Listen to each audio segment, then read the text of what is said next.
Keeping secrets can destroy careers. The Kardashians have learned that the hard way. Here are the top 10 Kardashian secrets that destroyed their careers. Kris Jenner and Robert Kardashian, they essentially had the perfect life. Kris and Robert had 4 children together, they lived in a beautiful home in Beverly Hills, and Robert had a great job as a wealthy entrepreneur and lawyer. But Kris admitted that she felt that something was missing when she was introduced to professional soccer player Todd Waterman, who was 10 years younger than her. She became involved in an affair. Kris said, "When you're very young, you do a lot of stupid things. It's probably the biggest regret of my life that I ended up having an affair. I was probably just really naive and stupid and restless and didn't realize that marriage has its ups and downs. Sometimes people think the grass is always greener, and that was like what I think I went through at some point." The bombshell revelation first came out in her memoir called Kris Jenner and All Things Kardashian. Khloe later revealed that the affair destroyed her dad and it had a terrible effect on the family. For Khloe Kardashian and Lamar Odom, it was pretty much love at first sight. The pair tied the knot in September of 2009 after just a month of dating. But Khloe's only marriage unfortunately ended in disaster. Relatively soon into the marriage, it was revealed that not only did Lamar have a serious substance misuse problem, but he also admitted to being with countless other women during the relationship. The couple divorced shortly after he was found unconscious in a brothel. According to Lamar, dating a Kardashian is hard, so hard that it made him cheat on his ex-wife multiple times during their marriage. He said, "When I became Khloe Kardashian's man on TV, it made me look more enticing." As a result, he claimed, thoughts came out of the woodwork. "If there is one thing I regret when I was married, it was having multiple affairs with different women. That wasn't the stand-up thing to do.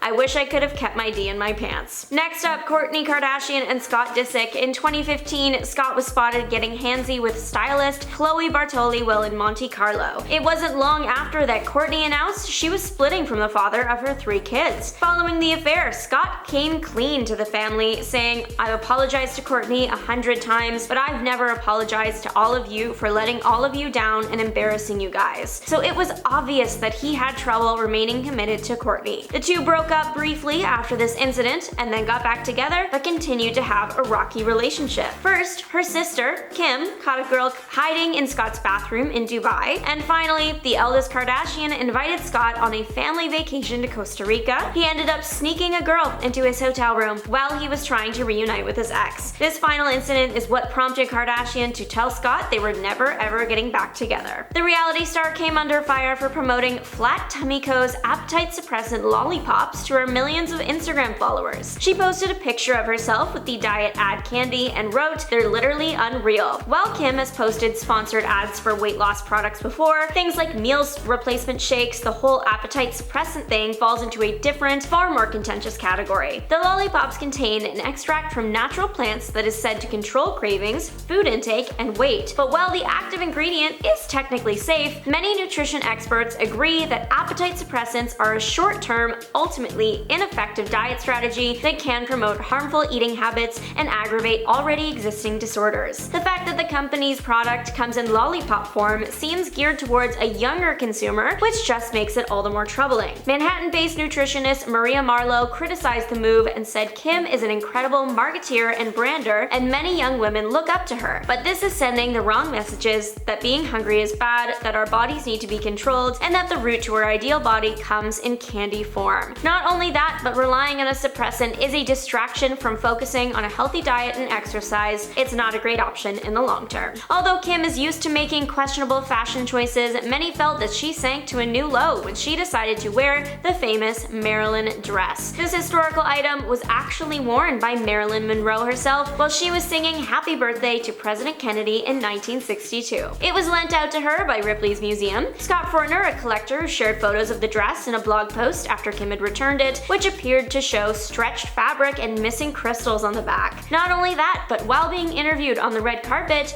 she said that when she first tried the dress on, it didn't fit her. So to ensure that the delicate fabric wouldn't tear, she dropped 16 pounds ahead of the event in order to squeeze into it. She then changed into a replica dress once she got to the entrance of the party because she couldn't walk up the museum steps of the Met Gala without ripping the original. But the fact she was even allowed to wear it was enough to anger fans everywhere. It was bought by Ripley's Believe It or Not Museum in a 2016 auction for $4.8 million and is usually kept in a darkened, temperature-controlled vault at 40 to 50% humidity to preserve the delicate fabric. So of course, people people were fuming that Kim permanently damaged the dress, especially because when you consider the design of it, the fabric is literally irreparable. Kim's union with NBA player Kris Humphries has gone down in history as one of the shortest in Hollywood. This has led to some fans to question whether it was made for TV, specifically after the two-part E! special called Kim's Fairy Tale Wedding. The Los Angeles Times even reported that Kim had only married him to increase ratings on the show. But in 2017, the reality star admitted to Andy Cohen that she knew the marriage was doomed from the beginning. It turns out that she only rushed into it because of the pressure of turning 30. There were also signs that their marriage was going to end quickly. A few days before Kim divorced Kris on day 68, the couple were spotted arguing in their car while they were out on a dinner date in Hollywood. They were photographed heading back to Kim's car, and you could visibly see the tension in the air. Kris looked fed up, and Kim was giving him the death stare while yelling and waving her hand. This very public fight was indicative that the relationship was on the rocks. In the divorce, Kris asked for $7 million of a settlement. Otherwise, he threatened to make Kim go through an ugly public trial. But he ended up walking away with literally nothing. In 2018, photos of Tristan having an affair surfaced online while he was dating Khloe. To make matters worse, she was 9 months pregnant at the time. Not long after, TMZ came out with video footage dating back to October of 2017 that showed the NBA player kissing two other random women at a club. Despite the fact that there was now hard evidence of Tristan cheating on Khloe, without really attempting to hide it, they decided to stay together for the birth of their child. But things did not stay smooth forever. In 2019, reports surfaced that Tristan had cheated on Khloe once again, this time with none other than Jordan Woods, who was a close friend of the family, seeing that she was Kylie Jenner's best friend and roommate. Anonymous party attendees told TMZ that the pair were all over each other and made out several times throughout the night. The explosive incident almost broke up the family entirely, and as a result, multiple relationships were ruined. Last September, Kris Jenner went on The Late Late Show with James Corden, where she was strapped to a lie detector and interviewed about the infamous tape that was released in 2007 of Kim Kardashian and Ray J. Kris denied the year-long speculation that she was involved in its production. Once the results came back, it seemed as though she was telling the truth. Of course, Kim kept up with this narrative too, but neither of them had expected Ray J to respond to the interview. He appeared on Instagram Live with a full presentation to prove that she was lying. He showed screenshots of text messages that Kanye West had sent him asking for the original tapes because he wanted to give them back to Kim.